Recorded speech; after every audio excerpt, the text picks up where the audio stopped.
0-1, 1-1, 2-1, 2-2, 2-3, 3-3, 3-4, 4-4, 5-4.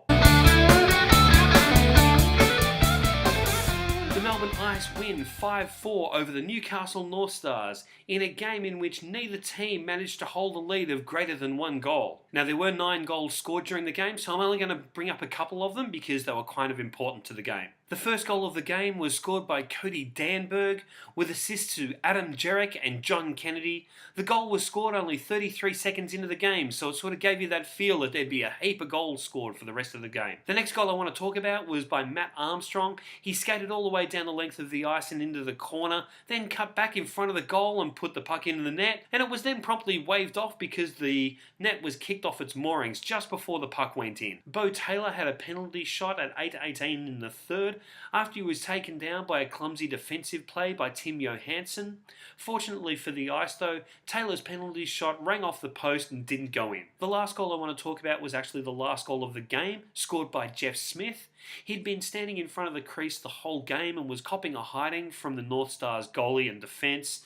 So when he was able to pop in a rebound to give the Ice the 5-4 lead, you could just see the relief on his face and sort of making it feel like it was all worth it. Now, I mentioned there how the goalie and defence gave Smith a bit of a hiding. There were a fair few penalties in this game, but it actually wasn't as bad as what a lot of people seemed. To break it down by a period, in the first period the Ice had 14 penalty minutes and the North Stars had 18. In the second period the Ice had 12 penalty minutes, the North Stars had 16. And in the third period both the Ice and the North Stars had 8 minutes apiece. So in total the Ice had 34 penalty minutes, the North Stars 42, for a total of 76 penalty minutes for this game. If you remember from a couple of months ago during the AIHL review video that I did, there was the Adrenaline Mustangs game which had a total of 4 penalty minutes in it. Now, there's a big difference between the 76 penalty minutes in this game and the 4 minutes from that game. But something else that needs to be taken into account is when the North Stars played the Mustangs, they had a whopping 104 penalty minutes in their game. And when the Ice played the Bears last week, we had 101 penalty minutes in that game. Just having a look at some of the key players of the game, for the Ice, my pick out was Matt Armstrong. He was able to get 1 goal and 3 assists and just seemed to be always in the right spot at the right time and making the right moves to make the Ice a more threatening unit. Jeff Smith, as I said, he had that crease front presence the whole time. Not only did he score the last goal, he also scored the second goal as well, so he had 2 goals for the game. In the past, I've talked about Liam Webster and Tim Johansson as a really good pairing, and in this game they both played really well.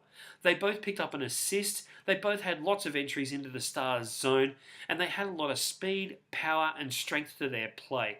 And when you look at the size of both of those guys, they certainly use it really well. Having a look at the North Stars side now, Bo Taylor was their standout player with 1 goal and 2 assists, and he also had that penalty shot that he wasn't able to convert. Hayden Sheard also had a bit of a breakout game for the North Stars. He was able to slot 2 goals for the game. Jaden Pine Murphy started in net for the Ice. He saved 23 of the 27 shots that he faced for an .851 save percentage. And I'd like to also highlight that Mac Hill started as the backup goalie. This is the first time that Mac's ended up on an AIHL score sheet, so well done, Mac. Harrison May started in net for the North Stars. He made 35 saves on the 40 shots that he faced for an .875 save percentage. So this is another one of those games where the losing goalie actually has a better save percentage than the winning goalie. Go figure. I did mention how Jeff Smith took a bit of a beating in front of the crease, and I've got to say May was swinging at anything that was coming within an arm's reach for him. There was a lot of players who were doing that role of just getting in his face and, making sure they were setting a screen,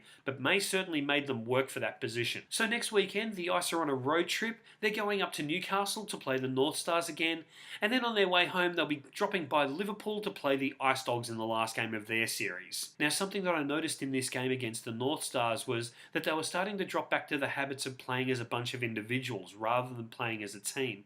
If they want to come back with a couple of wins under their belt from this road trip, they really need to go back to working as that team unit that defeated the Bears team so thoroughly. And remember, we're now more than halfway through July. The only month we've got left is August, and at the end of August we've got finals. If we're going to set up our systems to play well in the finals, we need to be able to start getting them nailed down now. Because I don't know about you, but I'd love to see the Melbourne Ice haul a good old cup home again.